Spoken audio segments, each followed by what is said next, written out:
Buenos días a todos. A cada una de las personas que en este momento están frente a su pantalla, ya sea en su celular, en su computadora, o quizás sentadas en la comodidad de su sillón favorito con una taza de café caliente entre las manos. A todos ustedes, bienvenidos. Mi nombre es María. María Guadalupe Reyes Villanueva. Tengo 75 años, y vivo en la colonia Doctores, aquí en la Ciudad de México, en una casita pequeña pero llena de flores que yo misma siembro cada primavera en las macetas de mi patio. No soy una mujer famosa, no soy una actriz ni una cantante, soy simplemente una mujer de carne y hueso, con arrugas ganadas a pulso, con manos que han amasado tortillas, lavado ropa, curado heridas, y también, debo confesarlo, que han secado lágrimas. Muchas lágrimas. Soy chaparrita, como dicen aquí en México con cariño, 1,55 m cuando mucho, aunque mi nuera Consuelo siempre decía que yo me encogía con los años. Tengo el cabello blanco ahora, completamente blanco, y me lo llevo recogido en un chongo apretado, igual que lo hacía mi mamá. Mis ojos son cafés oscuros, casi negros cuando me enojo, y mis manos están marcadas por el tiempo, con manchas y venas saltadas que son el mapa de todo lo que he vivido. Usé toda mi vida un mandil de cuadritos azules para cocinar. Mi mamá me lo enseñó: María, una mujer que cocina con amor no necesita nada más para ser respetada. Ojalá eso hubiera sido suficiente. Hoy decidí contar algo que guardé durante 15 años. 15 años de silencio.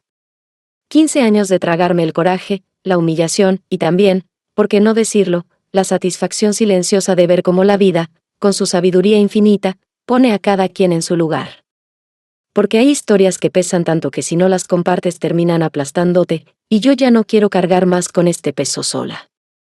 Hoy se los entrego a ustedes.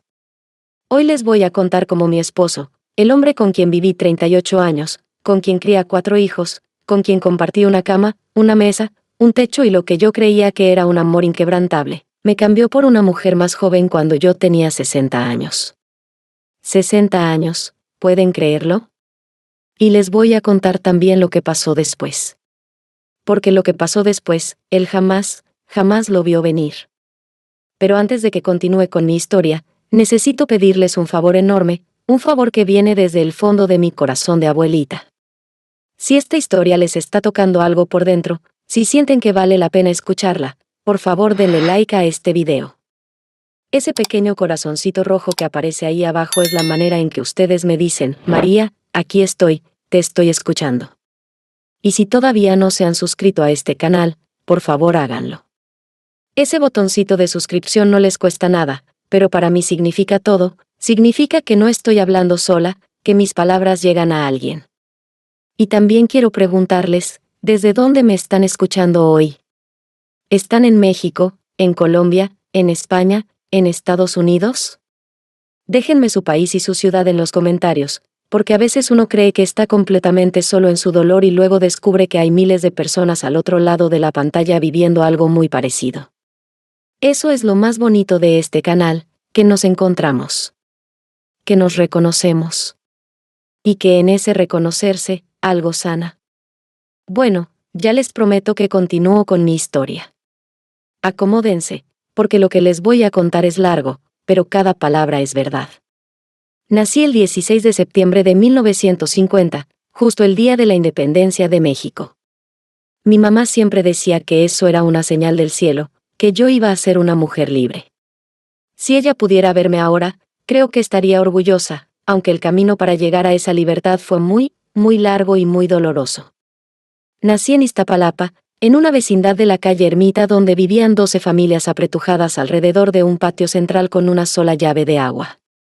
Mi papá, don Aurelio Reyes, era albañil. Salía de casa antes de que amaneciera y regresaba al anochecer con las manos llenas de cal y los ojos cansados, pero siempre con una sonrisa para mí y para mis 3 hermanas, Esperanza, la mayor, luego Dolores, a quien todos llamábamos Lola, y yo, la más chica, María Guadalupe. Mi mamá, doña Carmen Villanueva de Reyes, era costurera. Cosía a mano desde que salía el sol hasta que ya no había luz suficiente, y remendaba con tal habilidad que la ropa quedaba mejor que nueva. Fuimos pobres, pero nunca nos faltó un plato de frijoles, una tortilla caliente, y el amor de una familia que dormía junta y rezaba junta. Fui a la escuela primaria en la Escuela Federal número 42, que quedaba a 6 cuadras de la vecindad. Caminaba sola desde los 7 años, con mi uniforme blanco que mi mamá planchaba cada noche. En la secundaria tuve que dejar de estudiar porque mi papá se lastimó la espalda en una obra y ya no pudo trabajar igual. Yo tenía 14 años cuando empecé a ayudar a mi mamá con la costura, y a los 15 ya tenía mis propias clientas en el mercado de Iztapalapa. No me quejo. Aprendí que el trabajo no le hace daño a nadie, y que una mujer que sabe ganarse la vida nunca está completamente a merced de nadie. Aunque eso también lo aprendí de la manera más difícil, muchos años después. Conocí a Roberto cuando yo tenía 16 años y él tenía 21. Era 1966, un martes de mercado, y yo estaba vendiendo unos vestiditos de niña que mi mamá y yo habíamos cosido durante toda la semana. Roberto Castillo Mendoza era un muchacho alto, con bigote delgado como el que usaban los galanes de las películas de aquella época, moreno claro, con ojos verdes que en ese entonces me parecieron lo más bonito que había visto en mi vida. Era electricista, trabajaba para una empresa de instalaciones en el centro de la ciudad. Me vio entre los puestos del mercado y me dijo, con esa seguridad que tienen los hombres jóvenes cuando se creen irresistibles, oiga, señorita, ¿cuánto cuesta ese vestido azul? Y yo le respondí sin levantar la vista, ¿cuál es su niña, señor? Y él dijo, no tengo ninguna niña. Era pretexto para hablarle. Me hizo reír. Y con eso, ya me había ganado algo. Porque yo era una muchacha seria, trabajadora, poco dada a las bromas, pero esa respuesta tan desvergonzada y al mismo tiempo tan directa me hizo reír de verdad, con las muelas, como decía mi mamá. Empezamos a vernos los martes de mercado. Luego los domingos afuera de la iglesia de San Lucas, que era donde yo iba a misa con mi mamá. Luego empezó a llegar a la vecindad a hablar con mi papá. Y el 8 de diciembre de 1969, cuando yo tenía 19 años y él 24, nos casamos por la iglesia y por el civil en una fiesta pequeña en el patio de la vecindad de mis papás. Mi mamá hizo tamales de rajas y de frijoles, una tía trajo pozole, y mi hermana Esperanza decoró todo con papel picado de colores. No hubo mariachi porque no había dinero para eso, pero hubo un vecino que tocaba el acordeón y nos duró hasta las 3 de la mañana. Nos fuimos a vivir a un cuartito rentado en la colonia Vallejo, cerca de donde trabajaba Roberto. Un cuarto pequeño con una cama, una mesita, 2 sillas y una parrilla eléctrica para cocinar. Yo cosía desde la cama para ganar algo extra. Roberto instalaba cables en edificios y llegaba a veces tan cansado que se quedaba dormido cenando. Pero éramos felices. O yo creía que éramos felices. Eso es lo que me he preguntado toda mi vida desde que ocurrió lo que les voy a contar. ¿Fuimos felices de verdad, o yo simplemente nunca aprendí a distinguir la felicidad real de la costumbre? Nuestro primer hijo llegó el 23 de marzo de 1971. Le pusimos Roberto, como su papá, pero desde chiquito todos le dijimos Beto. Era un niño grande y güero, no sé de dónde sacó esa tez clara, y desde el primer día fue el orgullo de Roberto. El papá lo cargaba con una ternura que me hacía quererlo más todavía. Luego vino Marisela, el 5 de agosto de 1973, una niña de ojos enormes y carácter fuerte desde la cuna. Luego Fernando, el 11 de enero de 1976, que fue el más callado de todos y el que más se pareció a mí en la manera de ser. Y finalmente, el más chico, Ernesto, que llegó el 2 de febrero de 1979 y que desde el principio fue el consentido de todos, el bebé de la familia, el que siempre encontraba la manera de salirse con la suya con solo sonreír. Con 4 hijos y un sueldo de electricista, Roberto estudió en las noches para sacarse el certificado de técnico electricista y con eso consiguió un trabajo mejor en una empresa constructora grande. Yo seguí cosiendo, y cuando los niños ya eran más grandes empecé a hacer uniformes escolares por contrato para una primaria de la colonia. Nos mudamos a una casita de 2 recámaras en Iztapalapa, cerca de donde yo había crecido, y poco a poco fuimos comprando muebles, mejorando las paredes, poniendo azulejo en la cocina. Fue una vida de trabajo duro y de sacrificios, pero también de logros reales, de cosas que podíamos tocar y decir, esto lo hicimos nosotros. Los 4 hijos crecieron bien. Beto se hizo contador y se casó con una muchacha de Naucalpan llamada Patricia que desde el primer día me cayó un poco seria pero nunca me dio problemas. Marisela estudió enfermería y se casó con un hombre llamado Gustavo que era mecánico y muy trabajador. Fernando se fue a Monterrey a trabajar en una fábrica y terminó casándose allá con una regia llamada Sofía, así que lo veíamos poco pero siempre estaba en contacto. Y Ernesto, el más chico, se quedó viviendo cerca de nosotros en Iztapalapa, trabajando en ventas, casado con una mujer llamada Verónica que era alegre y hablantina y que me quería como a su propia mamá. Nuestra vida, en apariencia, era lo que cualquier persona de nuestra generación podría llamar exitosa. Una casa propia, 4 hijos criados, nietos llegando uno a uno, una pareja que había sobrevivido las dificultades económicas, las enfermedades, los pleitos de pareja normales que tienen todos los matrimonios. Roberto para entonces ya era supervisor de obra en su empresa, ganaba bien, y habíamos podido ampliar la casa, le pusimos un segundo piso, renovamos la cocina, pusimos loseta nueva en toda la planta baja.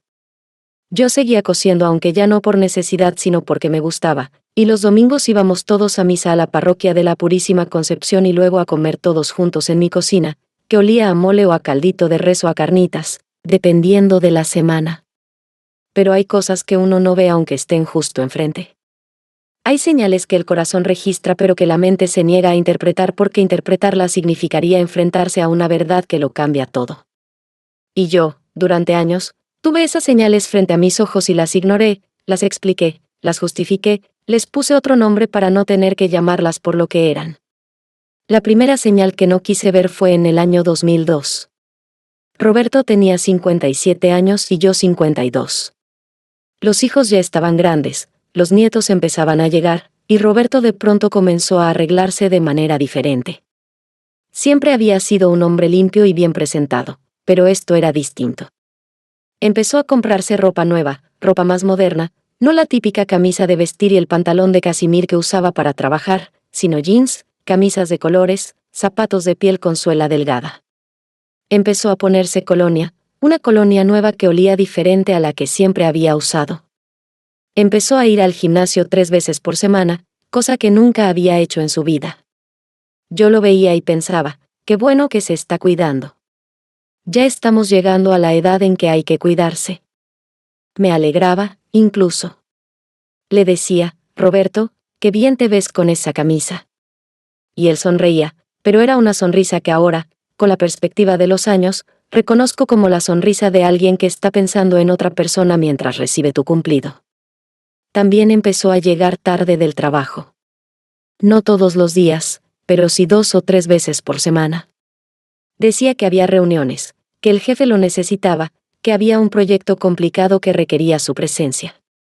Yo le tenía la cena caliente, esperaba despierta, y cuando llegaba lo recibía sin reproches porque pensaba, es un hombre responsable. Trabaja duro para nuestra familia. Qué inocente era. Oh, qué ciega. No sé todavía cuál de las dos cosas es más exacta. La segunda señal llegó en enero de 2003, cuando revisando los bolsillos de su pantalón para lavar la ropa encontré un recibo de un restaurante que yo no conocía. No era un restaurante barato, era de los que están en la zona rosa, de mantel largo, con nombre en francés. El total era de casi 800 pesos, que en ese entonces era bastante dinero para una cena. 2 personas. 2 copas de vino. Un postre. Yo me quedé mirando ese papelito durante un buen rato, sentada en el cuarto de lavado con la ropa sucia a mis pies y el corazón haciendo cosas raras dentro del pecho. Pero me dije, seguramente fue una comida de trabajo. Una reunión con algún cliente. Y guardé el recibo en mi delantal y luego lo tiré a la basura y no dije nada. A veces me pregunto cómo hubiera sido mi vida si en ese momento hubiera preguntado. Si en lugar de tirar ese papel a la basura se lo hubiera puesto enfrente a Roberto esa noche y le hubiera dicho, ¿con quién fuiste a este restaurante? Quizás todo hubiera salido a la luz entonces, cuando yo todavía era más joven, cuando todavía tenía más años por delante para rehacer mi vida. Pero no pregunté. Porque una parte de mí, la parte que más miedo tenía, ya sabía que si preguntaba iba a recibir una respuesta que no quería escuchar.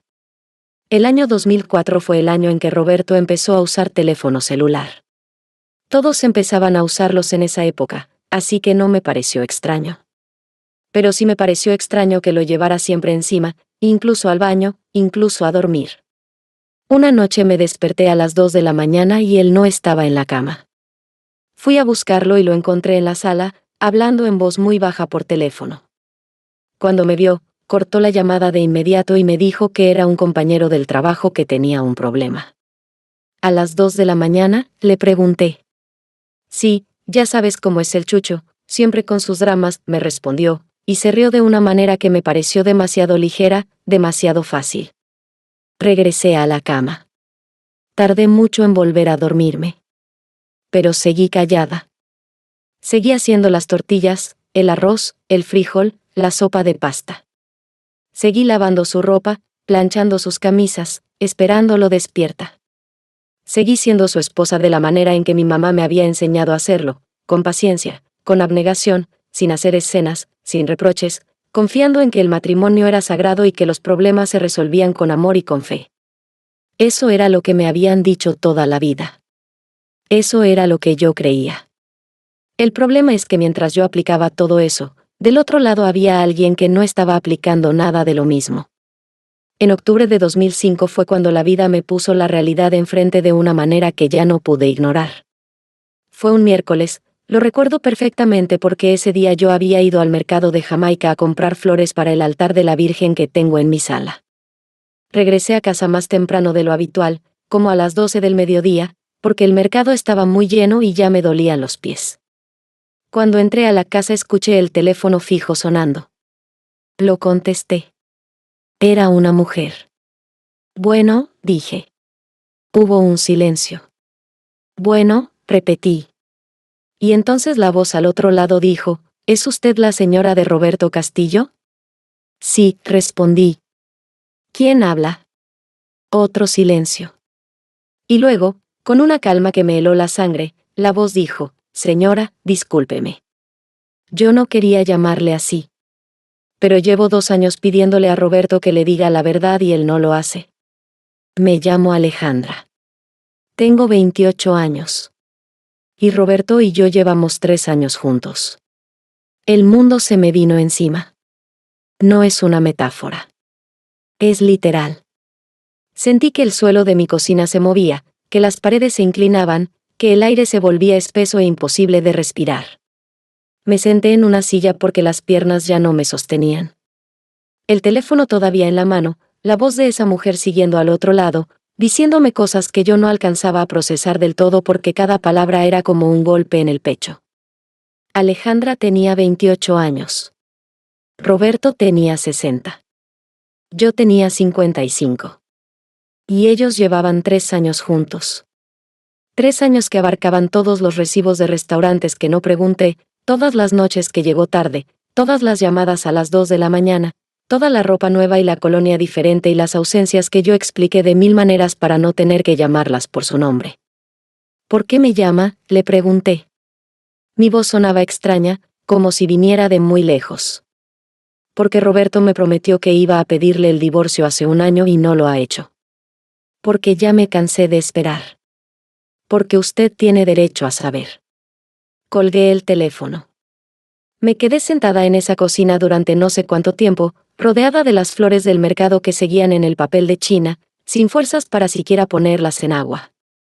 Las flores se marchitaron esa tarde. Yo también, en cierta manera. Cuando Roberto llegó esa noche, a las 7:30, con su maletín en la mano y su corbata aflojada como siempre, yo estaba sentada en la sala con las manos en el regazo y las flores marchitas sobre la mesa. Me miró y supo de inmediato que algo había pasado. Los hombres que han estado mintiendo durante años desarrollan un radar especial para detectar el momento en que los descubrieron. ¿Qué pasó?, preguntó. Llamó a Alejandra, dije. El silencio que siguió fue el más largo de nuestra vida juntos. Roberto dejó el maletín en el suelo, se quitó la corbata del todo, se sentó en el sillón frente a mí. No me miró a los ojos de inmediato. Miró el suelo, las flores marchitas, sus propias manos. Y luego me miró a mí, y vi en sus ojos algo que era mezcla de culpa y de alivio, como si llevar ese secreto también le hubiera pesado, como si el hecho de que yo lo supiera por fin lo liberara de algo. Lo siento, María, dijo. Esas 3 palabras. Esas 3 palabras ridículas, insuficientes, diminutas frente a la enormidad de lo que había hecho. ¿Cuánto tiempo?, pregunté. 3 años. ¿Quién es? Una compañera de trabajo. Del departamento de contabilidad de la empresa. 28 años, me dijo. Roberto bajó la vista otra vez. ¿La quieres?, pregunté. Y esa pregunta me salió sin pensarla, sin planearlo, directo desde el fondo de una angustia que no sabía todavía cómo nombrar. Roberto tardó en responder. Y ese tiempo que tardó fue otra respuesta. Una más honesta que cualquier cosa que pudiera decir con palabras. Sí, dijo finalmente. Creo que sí. Aquella noche no lloré. Eso me sorprendió. Pensé que iba a llorar, que iba a gritar, que iba a tirarle las flores marchitas en la cara o romper los platos de la vajilla de bodas que guardábamos en la vitrina para las ocasiones especiales. Pero no hice nada de eso. Me levanté, fui a la cocina, calenté los frijoles que había dejado en la estufa, puse las tortillas en el comal y serví 2 platos como si fuera cualquier otra noche. Roberto se quedó mirándome desde la puerta de la cocina con una expresión que no supe leer, y los dos cenamos en silencio absoluto. Esa noche dormimos en la misma cama, en los extremos más alejados posibles, sin tocarnos, sin hablar. Y yo me quedé despierta mirando el techo oscuro pensando en los 36 años que llevábamos juntos, en los 4 hijos, en las tortillas que había hecho, en la ropa que había lavado, en las noches que había esperado despierta, en todas las flores de Jamaica que había comprado para ponerle a la Virgen y pedirle por mi matrimonio, sin saber que mientras yo rezaba, la respuesta a mis oraciones llevaba 3 años enviándose a otra dirección. Los días que siguieron fueron los más extraños de mi vida. No le dije nada a nadie. Ni a Marisela, que era la hija con quien más confiaba. Ni a mi hermana Lola, que era mi mejor amiga desde la infancia. Ni a la comadre Refugio, con quien me tomaba el café cada tarde. Guardé todo eso dentro de mí como se guarda un secreto vergonzoso, aunque la vergüenza no era mía sino de Roberto. Pero así somos las mujeres de mi generación, nos tragamos el dolor propio y también el ajeno, y le sonreímos al mundo como si nada. Roberto siguió viviendo en la casa. No le pedí que se fuera. No sé por qué no lo hice. Quizás porque no estaba lista. Quizás porque después de 36 años la presencia de ese hombre en mi casa era tan parte del paisaje que su ausencia me parecía más aterradora que su presencia mentirosa. Nos movíamos por la casa como 2 extraños que compartían el mismo espacio por razones administrativas, dándonos los buenos días con la mirada baja, comiendo en el mismo horario sin cruzar más palabras de las estrictamente necesarias. Así pasamos casi 6 meses. 6 meses de ese silencio espeso, de ese vivir como fantasmas el uno para el otro. Y entonces llegó el golpe final. El golpe que sí me quebró. Fue en abril de 2006. Yo tenía 55 años, a punto de cumplir 56. Roberto llegó una tarde de sábado con una expresión que yo ya conocía. Era la expresión de alguien que viene a decirte algo que le cuesta trabajo pero que ya tiene decidido. Se sentó en la sala, me pidió que me sentara también, y me dijo estas palabras exactas, palabras que todavía escucho con toda claridad cuando cierro los ojos: María, Alejandra está embarazada. Va a tener un hijo mío. Y yo quiero estar con ella y con mi hijo. Necesito pedirte el divorcio. Me quedé petrificada. No de la noticia del divorcio, porque en algún lugar de mi corazón ya sabía que tarde o temprano íbamos a llegar ahí. Me quedé petrificada por lo del embarazo. Por la imagen de Roberto, de 60 años, siendo padre de un bebé con una mujer de 28. Por la imagen de ese bebé que iba a crecer llamando papá al mismo hombre que a mis hijos ya grandes les decía: ya no vengan tan seguido porque ando ocupado. ¿Un hijo?, dije. Sí. ¿Cuántos meses? 4 meses. Lo miré. Lo miré durante mucho tiempo, buscando en esa cara que conocía mejor que la mía propia algún rastro de duda, alguna grieta por donde se colara el arrepentimiento. No encontré nada. Solo la determinación tranquila de alguien que ya tomó su decisión y solo viene a comunicarla. ¿Y yo qué?, pregunté. Y lo dije sin querer, como si fuera una niña pequeña a la que le avisan que la van a dejar sola. La casa es tuya, dijo Roberto. Yo me voy. te dejo la casa y te paso una pensión mensual mientras podemos arreglar todo legalmente. La casa. Me dejaba la casa como quien le deja propina a la mesera.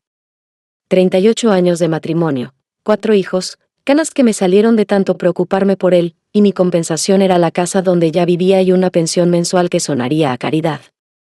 Cuando te vas, dije. No fue una pregunta. Fue un reconocimiento. Este fin de semana. Y así fue. El sábado siguiente, Roberto Castillo Mendoza llenó 3 maletas con su ropa, sus documentos, sus herramientas del trabajo, la colonia nueva que olía diferente, y se fue de la casa donde habíamos vivido 30 y tantos años juntos. Mis hijos no lo sabían todavía. Yo se los iba a tener que decir. Eso también me lo dejó a mí. Ese día sí lloré. Lloré como no había llorado en muchos años, sentada en el suelo de la recámara, con la espalda contra la cama y las rodillas apretadas contra el pecho como si pudiera contenerme a mí misma. Lloré por el matrimonio que se terminaba, por los años que no iba a recuperar, por la mujer de 28 años que tendría un hijo de mi marido, por mis hijos que iban a recibir una noticia que los iba a lastimar, por mi mamá que ya había muerto pero que hubiera sufrido tanto al ver esto, y también, lo confieso, lloré de rabia. De una rabia profunda, silenciosa, que se asentó en el fondo de mi estómago como las piedras se asientan en el fondo de un río. Una rabia que no iba a desaparecer pronto. Una rabia que, con el tiempo, se convertiría en algo mucho más útil. Decirles a mis hijos fue lo más difícil de todo. Los llamé a los 4 ese mismo fin de semana. Beto fue el primero en llegar, con Patricia y con su cara de no entender qué estaba pasando. Luego llegó Marisela con Gustavo. Fernando habló por teléfono desde Monterrey porque no podía venir tan rápido. Y Ernesto llegó último, con Verónica, que venía con los ojos ya llorosos porque había adivinado algo en la manera en que yo le había hablado. Los senté a todos en la sala, con tazas de té que nadie tomó, y les conté todo. El silencio que siguió a mis palabras fue diferente al silencio que yo había vivido esos meses. Este era un silencio de terremoto, de tierra que se mueve y todo tambalea. Marisela fue la primera en reaccionar. Se paró de su silla y dijo, ¿cómo que se fue con otra? ¿Con una de 28 años? ¿Y embarazada? Sí, dije. Ese hombre no tiene vergüenza, dijo Beto, con la quijada apretada. Ernesto no dijo nada. Solo se quedó sentado con los codos en las rodillas y la cabeza gacha, y eso me dolió más que todos los gritos que podrían haber dado los demás, porque Ernesto siempre había sido el más cercano a su papá, el más consentido, y yo sabía que esta noticia lo estaba rompiendo de una manera diferente. ¿Ustedes sabían algo?, les pregunté, porque tenía que saber. Todos dijeron que no y los miré a los ojos a cada uno y les creí. Esa noche, cuando todos se fueron, me quedé sola en mi casa por primera vez en 38 años. Sola de verdad. Sin Roberto que llegara tarde o temprano, con su maletín y su corbata aflojada. Sin pasos en la sala, sin alguien que prendiera el televisor antes de dormir, sin nadie que pidiera café en las mañanas. Solo yo, mis macetas del patio, mi altar de la Virgen con las flores frescas que había puesto ese día para darme fuerzas, y un silencio enorme que llenaba cada rincón de esa casa. Tenía 55 años, a punto de cumplir 56. Me habían cambiado por alguien más joven. Y eso, en ese momento, me parecía el fin de todo. Pero no lo era. En absoluto. Si esta historia les está llegando al corazón, si hay algo en estas palabras que les resuena o que les recuerda a alguien que conocen o incluso a ustedes mismos, por favor no olviden darle like a este video y suscribirse al canal si todavía no lo han hecho. Hay mucha gente ahí afuera que está viviendo algo parecido a lo que yo viví, y a veces simplemente saber que alguien más lo vivió y sobrevivió, que alguien más está al otro lado contando la historia con 75 años y una taza de café en la mano y flores en el patio, es suficiente para seguir adelante. Así que si esto les está sirviendo de algo, compartan el video, déjenme un comentario, cuéntenme su historia o la de alguien que quieran. Yo siempre leo los comentarios. Siempre. Los primeros meses después de que Roberto se fue fueron los más oscuros de mi vida. No de la manera en que la gente se imagina cuando escucha los momentos más oscuros, no estaba postrada en cama, no lloraba todo el día, no dejé de comer ni de funcionar. Al contrario, seguía haciendo todo igual, con esa disciplina de mujer que sabe que la vida no se detiene aunque el corazón esté hecho pedazos. Me levantaba a las 6 de la mañana, hacía mis tortillas, tomaba mi café con leche, cosía mis uniformes, iba al mercado, limpiaba la casa. Por fuera, todo igual. Por dentro, era otro asunto. Por dentro había una conversación que no se detenía nunca, un monólogo circular que se repetía como disco rayado. ¿En qué me equivoqué? ¿Qué no le di? ¿Qué tiene ella que no tenga yo? ¿En qué momento se rompió algo que yo no vi? ¿Fue mi culpa? Esas preguntas son el veneno silencioso que nos dan a tomar a las mujeres abandonadas, el veneno que nos hace mirar hacia adentro buscando nuestra propia falla en lugar de señalar hacia afuera la falla de quien nos falló. Me tomó mucho tiempo entender que esas preguntas eran trampas. Que la respuesta a ¿qué tiene ella que no tenga yo? No era ningún defecto mío. Era simplemente que tenía 28 años, y que hay hombres que a los 60 confunden la juventud de otra con el milagro de su propio rejuvenecimiento. No era mi culpa. No lo fue nunca. Pero tardar en entender eso también tuvo su costo. El proceso de divorcio lo llevó un licenciado que me recomendó Marisela, el licenciado Héctor Gómez Arroyo, que tenía un despacho en la colonia Narvarte. Era un hombre de mediana edad, muy formal, con gafas redondas y una manera de hablar pausada que me daba confianza. Roberto no puso muchos obstáculos. Me dejó la casa de Iztapalapa, que estaba pagada, y acordamos una pensión mensual de 4,000 pesos que en ese entonces alcanzaba para algo razonable. El divorcio quedó formalizado el 15 de septiembre de 2006, un día antes de mi cumpleaños número 56. Un regalo de aniversario de independencia que nadie me había pedido. Mis hijos se dividieron de maneras que no esperaba. Marisela y Ernesto fueron los más presentes en esos primeros meses. Marisela venía a verme 2 o 3 veces por semana, me llevaba comida aunque yo no la necesitara, se quedaba a cenar, hablaba conmigo hasta tarde. Ernesto también venía seguido, aunque yo notaba que estaba dividido por dentro, que por un lado me quería a mí y por el otro no podía simplemente odiar a su papá, que era el padre al que había querido toda la vida. Beto, el mayor, vino las primeras semanas pero luego fue espaciando sus visitas, y Patricia, su esposa, de pronto parecía muy ocupada cada vez que yo llamaba. Fernando, desde Monterrey, llamaba los domingos sin falta, pero la distancia física hacía que su apoyo, aunque sincero, llegara amortiguado. Y Roberto, el hombre que se fue, el que me cambió por una más joven, para cuando el divorcio quedó firmado, Alejandra ya había dado a luz. Una niña. La llamaron Valeria. Roberto Castillo Mendoza, a los 60 años, padre de una bebé. Mis hijos se enteraron por los rumores que llegan inevitablemente, y la reacción de cada uno fue distinta. Marisela dijo que no quería saber nada de esa niña. Ernesto, después de mucho batallar consigo mismo, decidió que él no tenía la culpa de lo que había hecho su papá y que si quería una relación con su medio hermana eso era su decisión. Beto se mantuvo al margen con esa frialdad calculada que siempre lo había caracterizado. Fernando desde Monterrey dijo, papá ya sabe lo que hizo. No es mi trabajo juzgarlo. Yo, ¿qué sentí cuando supe de esa niña? Algo complicado. No odio por la bebé, que no tenía ninguna culpa. No exactamente lástima tampoco.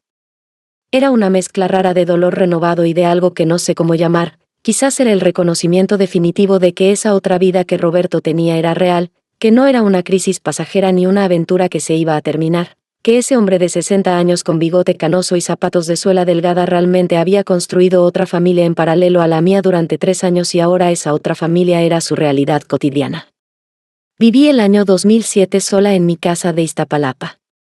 No completamente sola porque mis hijos venían, porque la comadre refugio me acompañaba las tardes, porque mis flores del patio necesitaban atención y eso me obligaba a levantarme con propósito cada mañana. Pero sola de esa manera específica en que está sola una mujer que ha pasado casi 4 décadas siendo la mitad de un par y de pronto ya no tiene pareja. Es una soledad con sabor distinto a cualquier otra. Fue en ese año cuando empecé a ir al grupo de mujeres de la parroquia. La parroquia de la Purísima Concepción tenía un grupo que se reunía los jueves en la tarde, mujeres de distintas edades que se juntaban a hablar, a rezar, a apoyarse. Al principio fui por mis hijas, que me insistían. Luego fui porque me hacía bien. En ese grupo conocí a la señora Amelia, a la señora Concha, a la joven Graciela que había enviudado muy joven. Y poco a poco fui entendiendo que mi historia, aunque era mi historia, también era la historia de muchas mujeres que habían sido traicionadas, abandonadas, ignoradas, y que habían tenido que encontrar la manera de reconstruirse desde cero. Una de las mujeres del grupo me recomendó hablar con una psicóloga. Se llamaba la doctora Fernanda Ruiz Lozano, y tenía su consultorio en la Colonia del Valle. Era una mujer de unos 40 años, tranquila, de hablar suave, que tenía en su consultorio una planta de jade muy grande en la ventana y que comenzaba cada sesión con la misma pregunta: ¿cómo llegaste hoy? No, ¿cómo estás?, sino, ¿cómo llegaste? Esa diferencia me pareció importante desde la primera vez que me lo preguntó. Fui con la doctora Ruiz Lozano durante 2 años. Y en esos 2 años deshice muchos de los nudos que me habían apretado por dentro durante décadas. Entendí cosas que antes no podía ver, que yo había aprendido desde niña: que una mujer buena era una mujer que no hacía preguntas difíciles. Que había confundido la sumisión con la fortaleza. Que había creído que si yo me portaba bien, si yo era la esposa perfecta, si yo hacía las tortillas y esperaba despierta y no cuestionaba, eso sería suficiente para mantener unido un matrimonio. Y que nada de eso había tenido nada que ver con la decisión de Roberto. Su decisión fue suya, de su egoísmo, de su vanidad de hombre de 60 años que creyó que podía tenerlo todo y no pagar ningún precio. El precio, eso lo supe mucho después, lo estaba pagando mientras yo me reconstruía tranquilamente en mi casa de Iztapalapa con mis flores y mi grupo de la parroquia y mis sesiones con la doctora Fernanda. Para el año 2008 yo ya era, no diría que feliz del todo, pero sí estable. Sí en paz con lo que había pasado.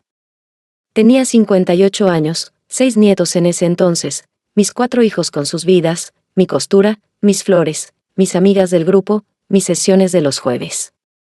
Había recuperado algo que no sabía que había perdido: el gusto por estar conmigo misma. El gusto de tomar mi café en las mañanas sin tener que apurarse porque alguien más necesitaba el baño. El gusto de ver en la televisión lo que yo quisiera. El gusto de invitar a quien yo quisiera a cenar y de cocinar lo que a mí se me antojara y de dormir en el centro de la cama con todas las cobijas para mí. Suena pequeño. Pero para quien ha vivido 38 años plegándose a las necesidades de otro, esas cosas pequeñas son revoluciones. Y entonces, en el año 2009, cuando yo tenía 59 años, comenzaron a llegar los rumores. Los rumores que nadie me contaba directamente pero que de alguna manera siempre llegan. Ernesto, que mantenía una relación cautelosa con su papá, me llamó un domingo como de costumbre, y al final de la conversación, con esa manera que tiene él de decir las cosas difíciles, comentó como de pasada: «Oye, mamá, ¿has sabido algo de papá últimamente?». Le dije que no, que Roberto y yo no nos comunicábamos más allá de lo que fuera absolutamente necesario para asuntos de los hijos.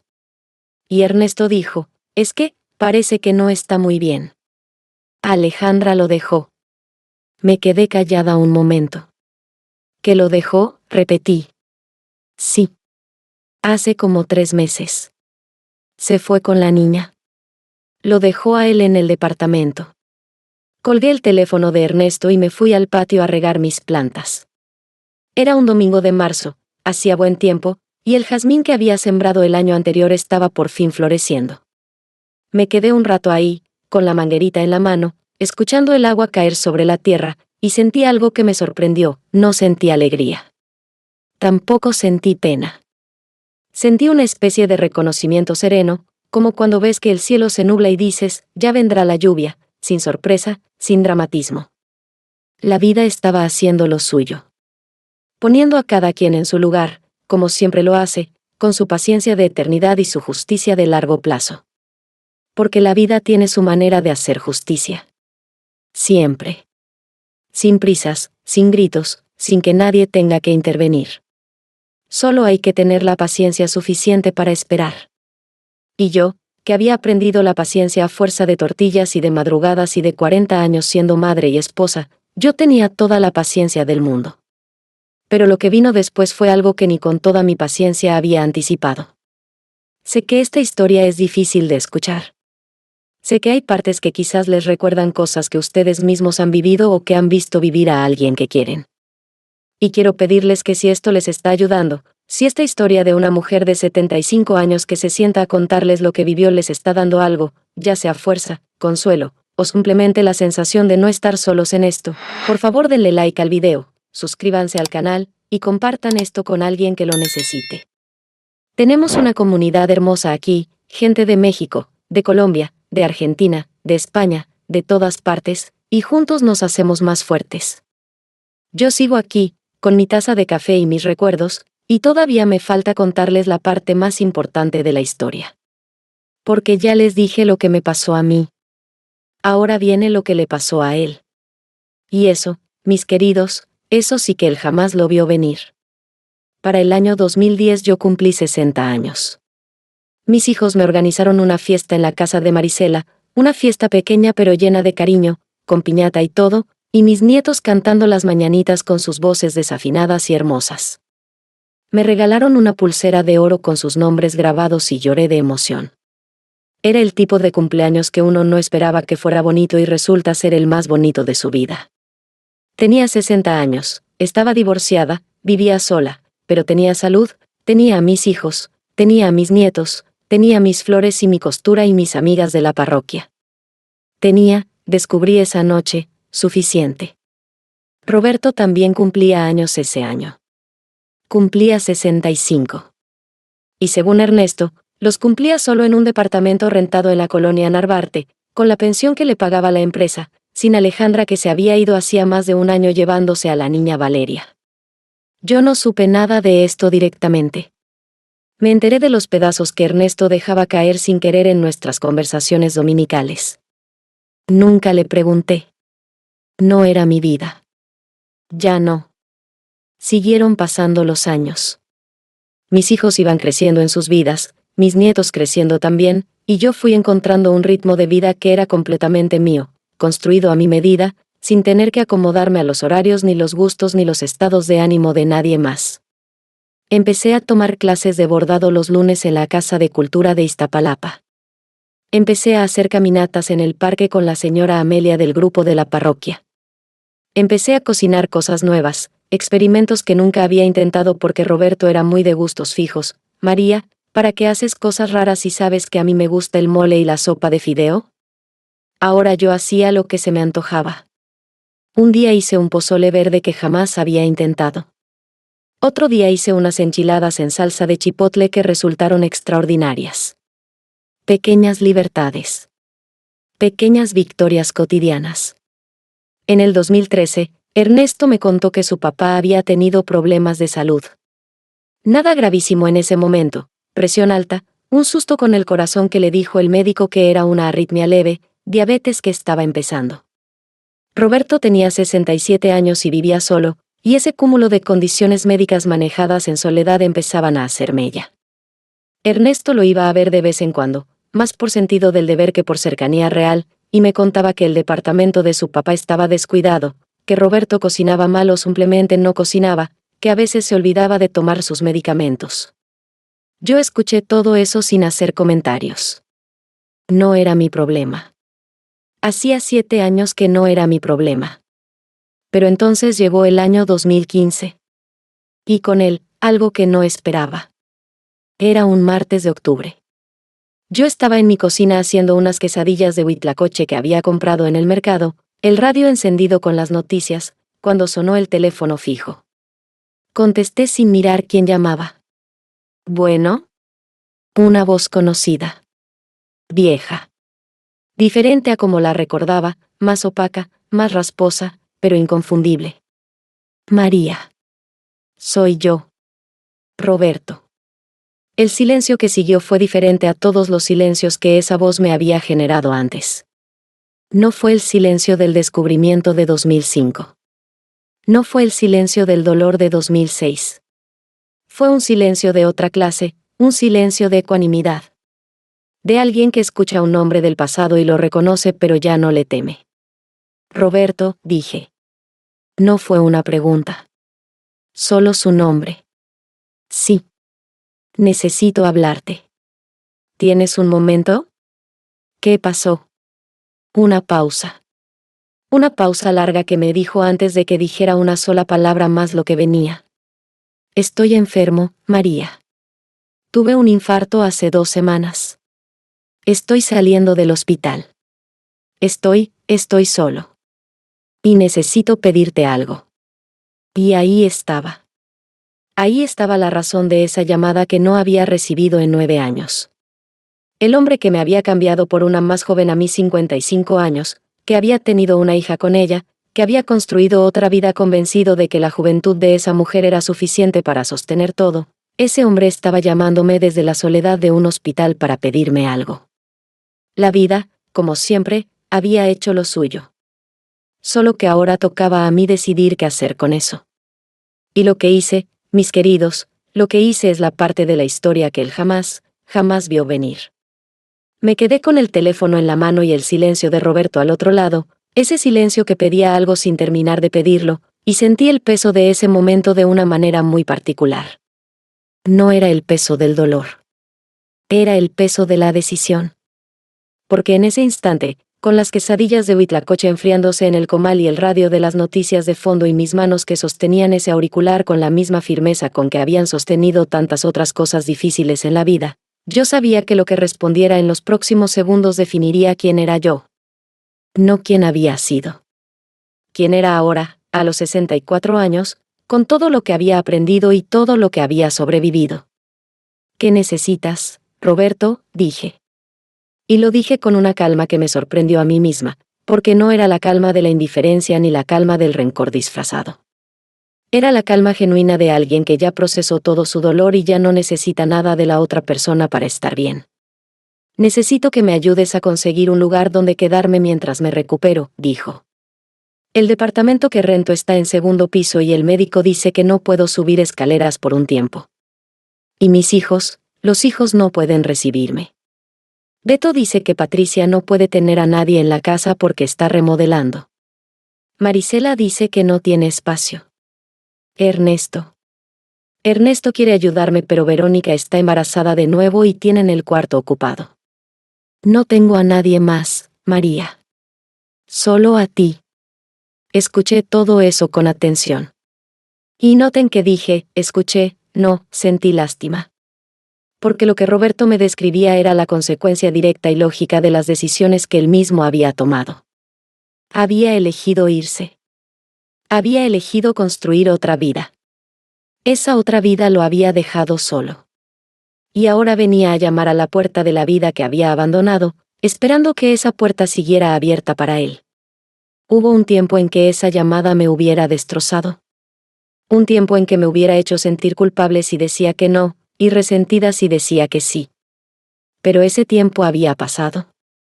9 años de trabajo interior, de sesiones con la doctora Fernanda, de tardes en el grupo de la parroquia, de caminatas en el parque con la señora Amelia, de quesadillas de Huitlacoche hechas a mi gusto y bordados los lunes y pozole verde los domingos. Ese tiempo me había dado algo que Roberto no había contado que yo pudiera tener, claridad. Roberto, dije, te escucho. Y entiendo que estás en una situación difícil. Pero no puedo ayudarte con lo que me estás pidiendo. No porque te guarde rencor, sino porque mi casa es mi espacio, el espacio que construí para mí después de que tú decidiste irte, y ese espacio no está disponible para ti. El silencio que siguió fue diferente a todos los silencios anteriores. Era el silencio de alguien que recibe una respuesta que no esperaba. María. Empezó a decir. Déjame terminar, lo interrumpí, con suavidad pero con firmeza. Lo que sí puedo hacer es ayudarte a encontrar una solución. Conozco una señora en la colonia que renta cuartos en planta baja a personas mayores. Se llama la señora Concepción Torres y es muy decente. Te puedo dar su número. También te puedo decir que el IMSS tiene programas de apoyo para personas que salen del hospital con limitaciones de movilidad. Tu médico te puede orientar sobre eso. ¿Tienes quien te lleve de regreso al departamento hoy? Pausa. Ernesto me va a recoger, dijo Roberto, con una voz que había perdido toda su antigua seguridad. Bien. Habla con Ernesto. Él puede ayudarte a gestionar lo del cuarto con la señora Concepción si quieres. Cuídate, Roberto.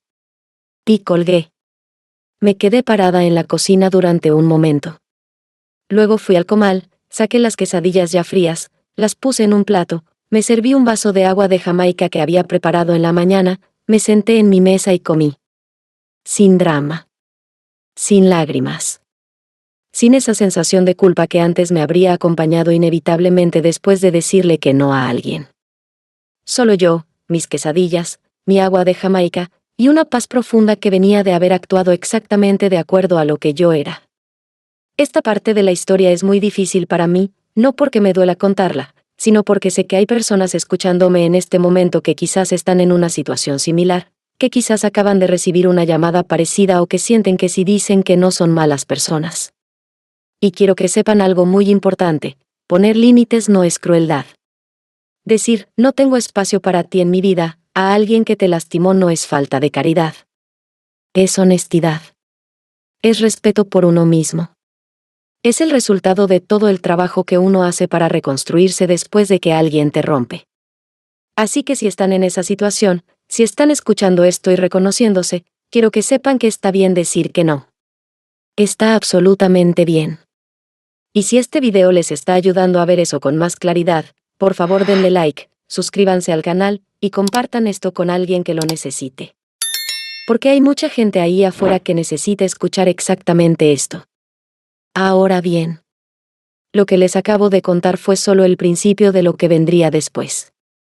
Porque Roberto, como descubrí en los meses siguientes, no se quedó en esa llamada. Roberto Castillo Mendoza, el hombre que me había dejado a mis 55 años convencido de que la juventud de Alejandra era el boleto a una segunda vida, ese hombre estaba descubriendo, a sus casi 70 años, que esa segunda vida tenía un costo que no había calculado.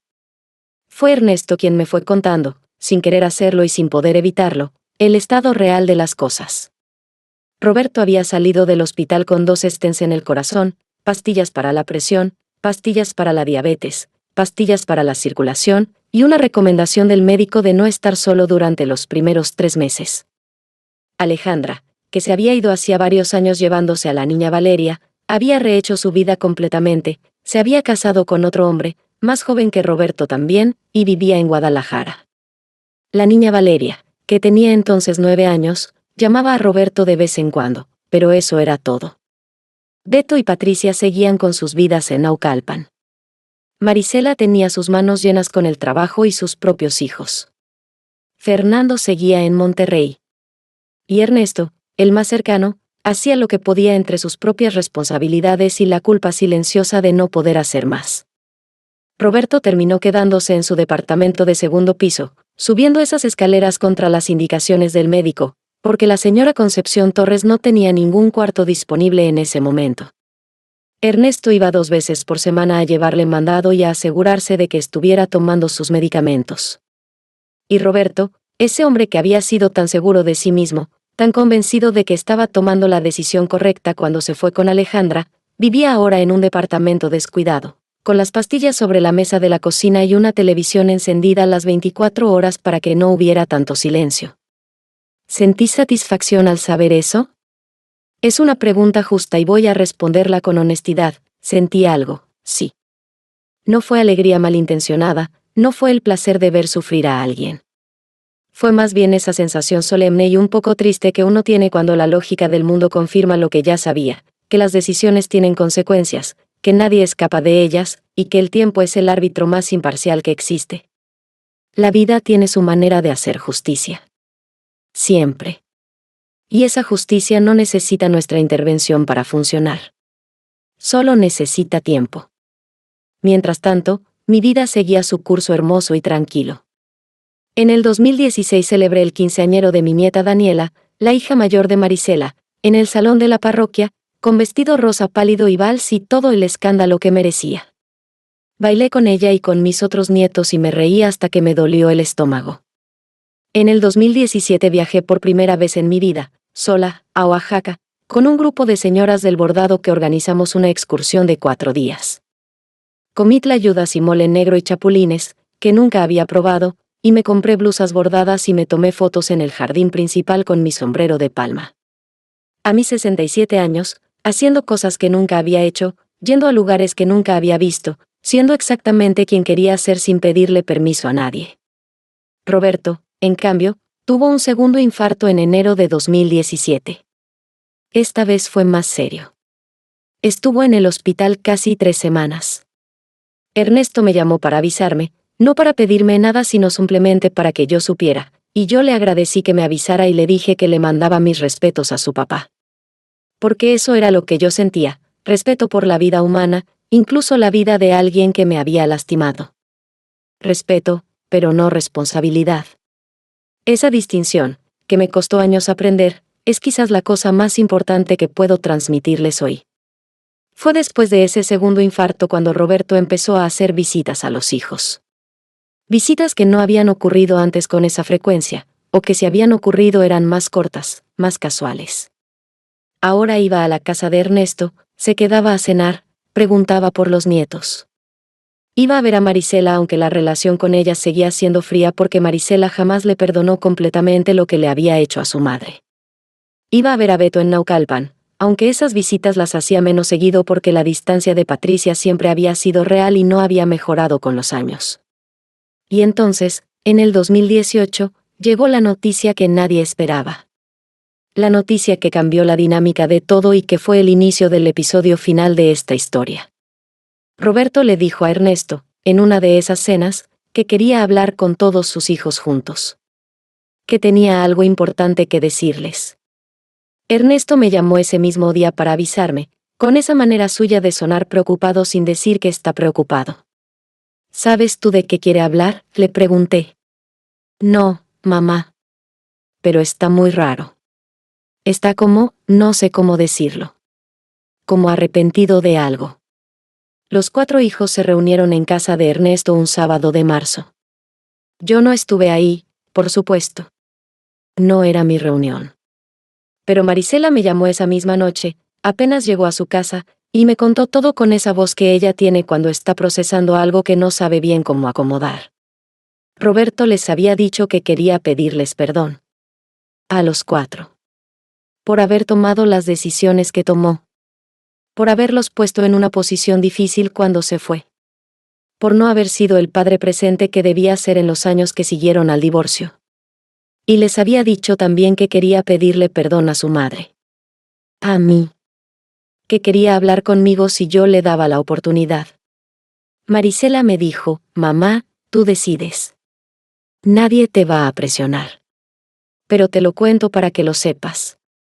Me quedé callada un momento. Luego le dije, gracias, mija. Lo voy a pensar. Y lo pensé. Durante una semana lo pensé, con mis flores del patio y mis tazas de café y mis caminatas en el parque. Lo pensé no como un dilema sino como una pregunta genuina que me hacía a mí misma, ¿qué necesito yo de esto? ¿Qué me daría escuchar sus disculpas? ¿Y qué perdería si no lo escucho? Al final de esa semana de reflexión llegué a una conclusión que quizás les sorprenda. Decidí que sí quería escucharlo. No porque necesitara su perdón, no porque mi vida estuviera incompleta sin esa conversación, no porque yo tuviera algo pendiente de resolver con él. Sino porque había algo en mí que era curioso, en el mejor sentido de la palabra, sobre quién era Roberto Castillo Mendoza a sus 73 años, después de todo lo que había vivido. Después de Alejandra y Valeria y los infartos y la soledad y los departamentos de escaleras y las pastillas sobre la mesa de la cocina. Quería verlo. Quería mirarle los ojos una vez más y entender, de la manera en que solo se puede entender cuando uno está frente a frente con alguien, que había quedado de ese hombre.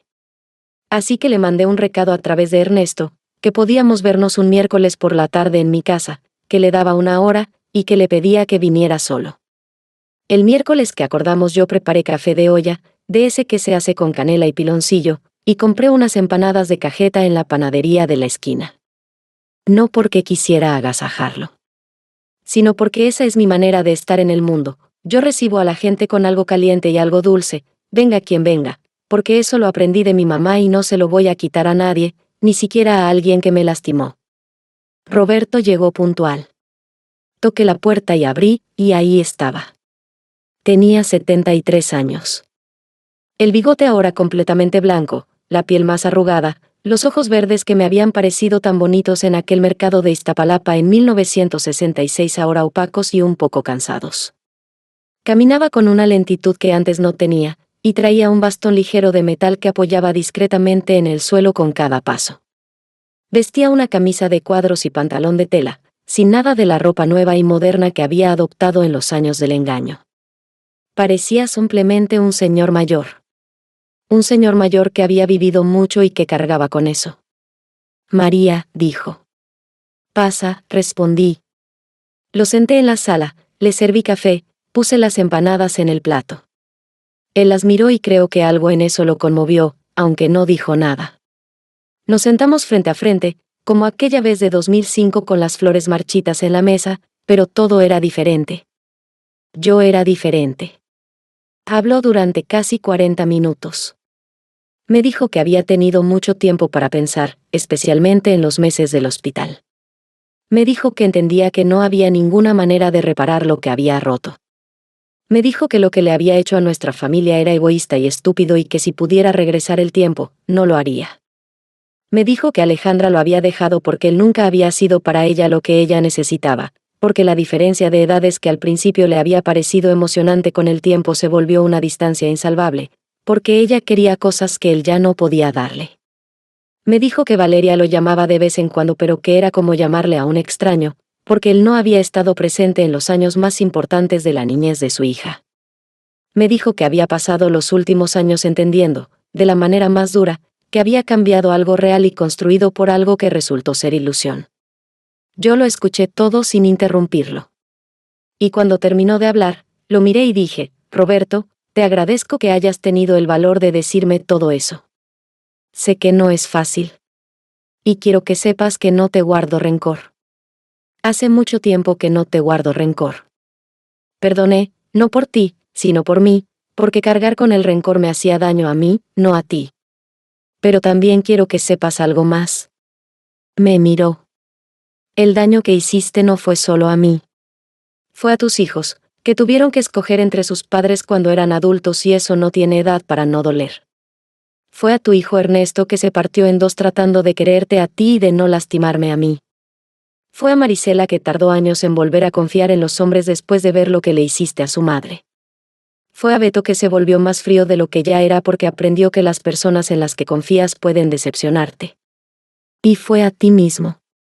Porque el hombre que llevó a Kaoi con ese bastón no es el hombre que se fue de esta casa hace 12 años convencido de que tenía todo bajo control.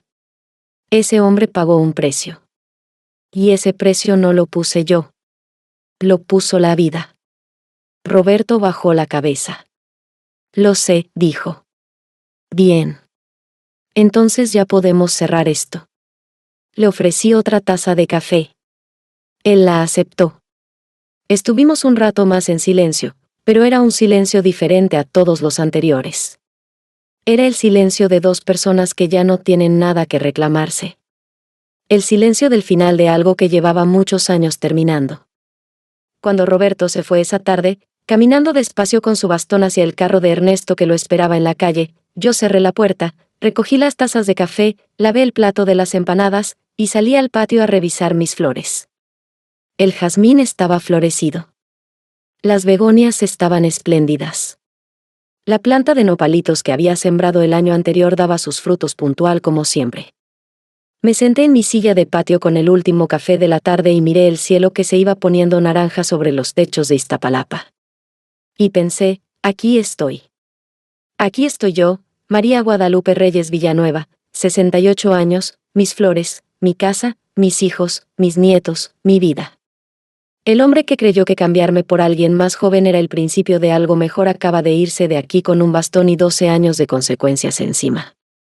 Y yo estoy aquí, entera, serena, con mi café caliente y mi jazmín florecido.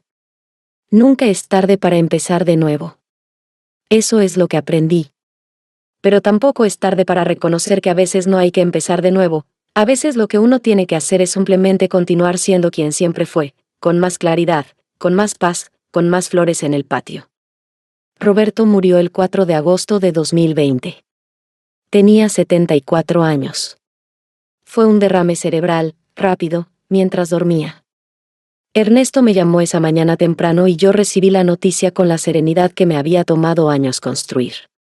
Fui al velorio, no porque alguien me lo pidiera sino porque lo consideré correcto, ese hombre había sido el padre de mis 4 hijos, y eso merecía un mínimo gesto de reconocimiento. Llegué, saludé a mis hijos, di el pésame a Ernesto, que era el más afectado, y me quedé una hora. Valeria, la hija de Roberto con Alejandra, también fue al velorio con su mamá. Era una jovencita de 14 años, guapa, callada, con los ojos verdes de su papá. La saludé. Le dije que lo sentía mucho. Ella me agradeció. Eso fue todo. En el funeral, parado frente al cajón cerrado de Roberto Castillo Mendoza, pensé en aquel mercado de Iztapalapa en 1966, en ese muchacho de bigote delgado que me preguntó por un vestido de niña que no tenía ninguna niña. Pensé en el cuartito de la colonia Vallejo con la cama, la mesita y la parrilla eléctrica. Pensé en los tamales de rajas de mi mamá en nuestra boda. Pensé en los 4 hijos, en el trabajo de tantos años, en las tortillas y las sopas y los cumpleaños y las navidades. Pensé en el recibo del restaurante de la zona rosa que encontré en el bolsillo del pantalón y tiré a la basura sin preguntar. Y pensé en esa última tarde de café y empanadas de cajeta, con el bastón apoyado en el suelo y los ojos verdes ya apagados. Toda una vida. Con todo lo que tuvo de bueno y de malo. Con todo lo que me costó y todo lo que me enseñó. Recé por él. Con sinceridad. Sin rencor. Y luego me fui a mi casa, me cambié de ropa, y fui al patio a regar mis plantas. Hoy tengo 75 años, como les dije al principio. Vivo en mi misma casa de Iztapalapa, que ya remodeló a lo largo de los años con pequeñas mejoras que fui haciendo con mis propios ahorros. Cambié la cocina completa en 2019, con azulejo talavera en las paredes y una estufa nueva de 6 quemadores que me encanta. Amplié el patio y ahora tengo begonias, jazmín, nopales, un limonero que da limones todo el año, y una bugambilia morada que trepa por la barda y que cuando florece parece que la casa está celebrando algo. Tengo 11 nietos. 11. El último llegó en 2022, el hijito de Ernesto, que lo llamaron Aurelio en honor a mi papá y que cuando me ve llegar a su casa grita, ya llegó la abuela, con esa emoción desproporcionada y perfecta que solo tienen los niños pequeños. Marisela sigue en la enfermería, ya como jefa de piso en su hospital. Beto se jubiló el año pasado y Patricia y él están viajando por fin, cosa que siempre quisieron. Fernando sigue en Monterrey pero viene a visitarme cada 2 meses sin falta, y Sofía, su esposa, ya es como mi hija también. Y Ernesto, mi Ernesto, vive a 15 minutos de mi casa y me llama todos los días, sin excepción, solo para saber cómo amanecí. Tengo amigas. Tengo a la señora Amelia y a la señora Concha del grupo de la parroquia, con quienes hablo de todo y de nada los jueves por la tarde. Tengo a la comadre Refugio que ya está un poco más lenta pero que sigue siendo la persona más divertida que conozco. Tengo a las señoras del bordado, aunque el grupo ahora es más pequeño porque algunas ya fallecieron y las extrañamos. Como bien. Como lo que me gusta, el pozole verde que inventé, las enchiladas de chipotle, los tamales de rajas que aprendí de mi mamá, y de vez en cuando me doy el gusto de comprar una nieve de guanábana en la nevería de la esquina que es lo más cercano al paraíso que conozco. Camino 3 veces por semana en el parque. Voy a misa los domingos. Leo las noticias en el celular, que Ernesto me enseñó a usar con paciencia infinita, y a veces me salgo a sentar en el patio con mi café cuando la noche está estrellada y me quedo un rato en silencio nada más mirando el cielo. Una vida buena. Una vida mía, completamente mía, construida con mis manos y con mis decisiones, sin que nadie me la quite ni me la determine. La libertad no tiene precio. Eso también lo aprendí, aunque me costó llegar a ella de una manera que no hubiera elegido. ¿Arrepentida de algo? Me lo pregunto de vez en cuando. Arrepentida de no haber preguntado antes, quizás sí. Arrepentida de haberme callado tantas veces cuando debía haber hablado. Arrepentida de haber confundido paciencia con resignación durante demasiados años. Pero no arrepentida de cómo salí de eso. No arrepentida de haberme reconstruido. No arrepentida de haberle dicho a Roberto esa tarde en el teléfono que no podía ayudarlo como él esperaba, porque ese no fue uno de los actos más honestos de mi vida. No arrepentida de haberlo recibido con café y empanadas cuando vino a pedir perdón, porque eso también fue un acto de paz genuina. No arrepentida de haberme sentado en su velorio durante 1 hora y rezado por él, porque la muerte merece respeto sin importar lo que haya pasado en vida. ¿Y el perdón? ¿Perdoné de verdad? Sí. Y quiero explicarles cómo funciona eso porque creo que mucha gente confunde el perdón con otras cosas. Perdonar no significa que lo que él hizo estuvo bien. No lo estuvo. Perdonar no significa que las cosas volvieron a ser como antes, ni que tenían que volver. No tenían. Perdonar no significa que yo quedé en deuda con él porque lo perdoné, ni que él quedó libre de las consecuencias de sus actos porque yo decidí soltar el rencor. Perdonar significa, simplemente, que decidí no cargar con ese peso el resto de mi vida. Que decidí que mi paz era más importante que mi coraje. Que decidí que la historia de María Guadalupe Reyes Villanueva no iba a estar definida para siempre por lo que le hizo Roberto Castillo Mendoza, sino por lo que yo hice con eso después. Y lo que yo hice con eso fue una vida. Una vida entera, hermosa, digna, llena de flores y de café y de nietos que gritan, ya llegó la abuela, con esa emoción que todavía me hace llorar de emoción cada vez. Eso es lo que él no vio venir. Eso es lo que él, cuando se fue convencido de que me dejaba atrás como algo que ya había cumplido su ciclo, no pudo imaginar, que yo no me quedaría atrás. Que yo florecería exactamente en el lugar donde él me dejó, con más fuerza y más color de lo que nunca había tenido cuando estaba pendiente de él. Que la mujer que él pensó que estaba abandonando resultaría ser la más viva de los dos. La sangre no siempre es más fuerte que el dolor, pero la voluntad de vivir siempre es más fuerte que el abandono. Eso lo sé ahora con toda certeza. No como un consuelo que me digo para sentirme bien, sino como una verdad que viví en carne propia, que cargué en mis manos marcadas por el tiempo, que sembré en mi patio junto con el jazmín y las begonias y la bugambilia morada que trepa por la barda y que cuando florece parece que la casa está celebrando algo. Porque sí está celebrando. Mi casa siempre está celebrando. Y yo con ella. A los que me están escuchando y que quizás están en medio de su propio dolor, de su propio divorcio, de su propia traición o abandono o humillación, quiero decirles algo que ojalá alguien me hubiera dicho a mí cuando yo tenía 55 años y creía que todo se había terminado. No se ha terminado nada. Lo que se termina es lo que no merecía continuar. Y lo que viene después, si uno está dispuesto a construirlo con honestidad y con trabajo y con paciencia, puede ser mejor que todo lo anterior. No perfecto. No sin dolor. No sin cicatrices. Pero mejor. Más honesto. Más propio. Nunca es tarde para empezar de nuevo. Nunca. Ni a los 55, ni a los 60, ni a los 70. El tiempo que tienen por delante es suficiente para construir algo hermoso si deciden invertirlo en ustedes mismos. En sus flores. En sus cafés de olla con canela. En sus grupos de amigas y sus bordados y sus caminatas en el parque. En sus hijos y sus nietos. En la nieve de guanábana de la nevería de la esquina que es lo más cercano al paraíso que existe. Mis queridos, hemos llegado al final de esta historia que guardé durante tanto tiempo y que hoy decidí entregarles a ustedes. Gracias. Gracias de verdad, desde el fondo de mi corazón de abuelita de 75 años, por haberse quedado escuchando hasta aquí.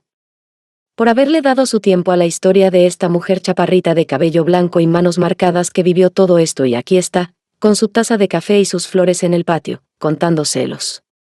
Si esta historia les tocó algo, si les hizo reflexionar, si les dio fuerza, si les hizo ver su propia situación de una manera diferente, por favor denle like al video. Ese pequeño gesto me dice que no estoy hablando sola, que mis palabras llegaron a alguien, que valió la pena sacar todo esto del lugar donde lo guardé durante 15 años. Y si todavía no están suscritos al canal, este es el momento. Hay más historias aquí, historias de mujeres reales, de vidas reales, de dolores reales y también de alegrías reales, y todas tienen algo que enseñarnos.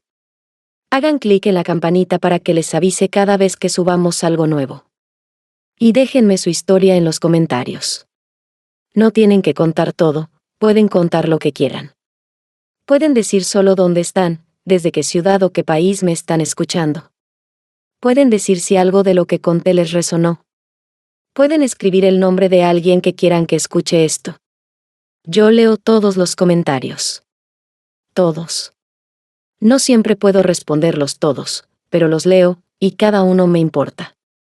para quien está pasando por algo parecido a lo que yo viví, para quien siente que la traicionaron, que la abandonaron, que la cambiaron por alguien más joven o más nuevo o más diferente, quiero decirles esto: usted no es lo que él dijo que era cuando se fue. Usted no es lo que ese silencio le dijo que era cuando se quedó sola. Usted es lo que decide ser ahora. Y puede decidir ser alguien que florece en el mismo lugar donde la dejaron, con más color y más fuerza de lo que nadie esperaba. Dios los bendiga a todos, a los que están en México y a los que están del otro lado del mundo escuchando la historia de esta abuelita de Iztapalapa con sus flores y su café. Que tengan salud, que tengan paz, que tengan esa serenidad que se gana no cuando la vida se pone fácil, sino cuando uno aprende a encontrar la belleza en medio de lo que sea que esté pasando. Aquí estaré. Con mi jazmín, con mi bugambilia morada, con mi nieve de guanábana los domingos, con mis 11 nietos y mis 4 hijos y mis amigas de los jueves. Aquí estaré, contando lo que vivió esta mujer que no fue famosa ni perfecta, pero que sí fue, a fuerza de trabajo y de tiempo y de flores sembradas en macetas de patio, completamente libre. Hasta la próxima. Con todo mi cariño, María Guadalupe.